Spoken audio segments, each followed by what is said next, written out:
একটা সাদা মেয়ে বিড়াল রাস্তা দিয়ে হেঁটে যাচ্ছে, কিন্তু টম সাদা মেয়ে বিড়ালটিকে দেখে তার প্রেমে পড়ে যায়। মেয়ে বিড়ালটির পিছনে টম পাগলের মতো ছুটতে থাকে। টম যাতে মেয়ে বিড়ালটির পিছনে না ছুটতে পারে তাই জেরি তার সর্বশক্তি দিয়ে তাকে বাধা দেয়, কিন্তু টম জেরির বাধা উপেক্ষা করে সে মেয়ে বিড়ালটির কাছে চলে যায়। কিন্তু মেয়ে বিড়ালটি ছিল একটা গোল্ড ডিগার। টম সারাক্ষণ মেয়ে বিড়ালটির কাছাকাছি থাকে।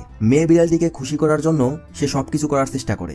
তখন সেই সাদা মেয়ে বিড়ালটির সঙ্গে দেখা হয় কালো এক ধনী ছেলে বিড়ালের সঙ্গে। টমের কাছ থেকে তার ভালোবাসাকে কেড়ে নেয় ধনী বিড়ালটি। তারপরেও মেয়ে বিড়ালটিকে কাছে পাওয়ার জন্য সব চেষ্টা চালিয়ে যেতে থাকে টম। কিন্তু ধনী কালো বিড়ালটির দামি দামি উপহারের কাছে টমের কম দামি ছোট ছোট উপহার কোনো পাত্তাই পায় না।